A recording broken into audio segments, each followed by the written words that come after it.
Assalamualaikum warahmatullahi wabarakatuh. Hai semuanya, perkenalkan nama saya Ratu Rahmawati dari S1 Keperawatan Universitas Muhammadiyah Sukabumi. Sebelum masuk ke pembahasan, ada yang tahu gak apa itu penyalahgunaan nafsa? Kalau belum, yuk kita simak video berikut ini. Selamat menonton.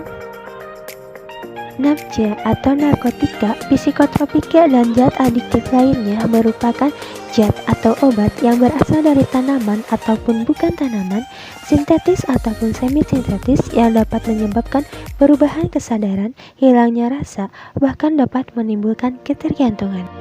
Penyalahgunaan nafsa atau narkoba adalah salah satu hal paling meresahkan di Indonesia.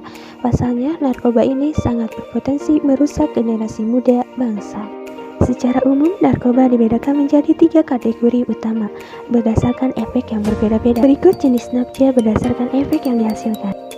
Depresan bekerja untuk menekan sistem saraf pusat dan aktivitas fungsional tubuh, membuat penggunanya menjadi tenang, tertidur, bahkan tidak sadarkan diri. Jenis nafsa yang termasuk depresan adalah alkohol, opioid, ganja, dan obat penenang, Valium.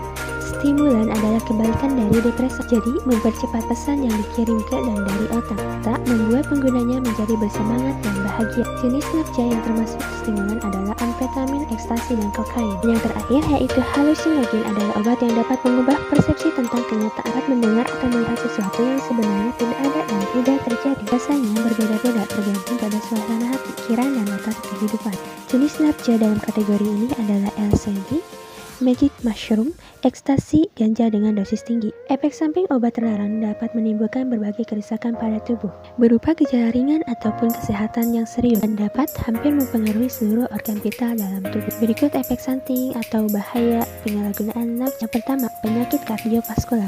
Obat stimulan akan menyebabkan kerusakan pada jantung setiap kali digunakan, dan obat jenis heroin dapat menyebabkan pembuluh darah kolaps dan bahkan menyebabkan infeksi pada pembuluh darah jantung. Kerusakan sistem pernapasan. Jenis opioid dapat menekan pernapasan dan memburuk kondisi asam. Semua jenis obat-obatan terlarang yang dihisap dapat menyebabkan kerusakan paru-paru dan memicu penyakit seperti emfisema, kanker paru, dan bronkitis kronis. Kerusakan ginjal, kerusakan hati. Opioid serta heroin dapat menyebabkan kerusakan hati apabila penggunaan obat bersamaan dengan penyalahgunaan alkohol. Gangguan saluran pencernaan seperti reflux asam, sembelit, dan nyeri perut kronis. Kerusakan otak seperti gangguan fungsi kognitif, perubahan dalam memori, perubahan koneksi pada otak, dan kematian sel-sel otak. Ciri-ciri pengguna nafsa. Berikut beberapa ciri pengguna atau pecandu narkoba. Sering mengalami perubahan suasana hati, euforia, depresi, perubahan penampilan, sering sakit, mengalami gangguan kronis, halusinasi dan delusi, impulsif, kemampuan menikmati kesenangan menurun, cenderung menarik diri dari keramaian. Pencegahan nafsa. Berikut adalah langkah-langkah pencegahan nafsa.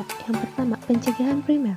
Dilakukan pada orang yang belum mengenal nafsa serta pada masyarakat yang berpotensi dapat membantu pencegahan penyalahgunaan narkoba seperti penyuluhan tentang budaya narkoba, memberikan penerangan, memberikan pendidikan tentang pengetahuan narkoba dan bahayanya. Pencegahan sekunder dilakukan pada orang yang sedang mencoba penggunaan nafsa serta pada masyarakat yang berpotensi dapat membantu agar orang tersebut dapat berhenti dan tidak mengalami kecanduan, seperti deteksi dini anak yang menyalahgunakan nafsa, konseling, bimbingan sosial, penerangan, dan pendidikan pengembangan individu. Terakhir, pencegahan tersier dilakukan pada orang yang sedang menggunakan atau pernah menggunakan narkoba serta komponen masyarakat yang berpotensi dapat membantu agar berhenti dari penyalahgunaan narkoba dan tidak kembali menggunakan narkoba, seperti konseling dan bimbingan sosial, menciptakan lingkungan yang kondusif bagi bekas pengguna agar mereka tidak terjerat kembali. Itu dia berbagai informasi yang Anda perlu ketahui mengenai nafsa serta pencegahannya dan betapa bahayanya nafsa.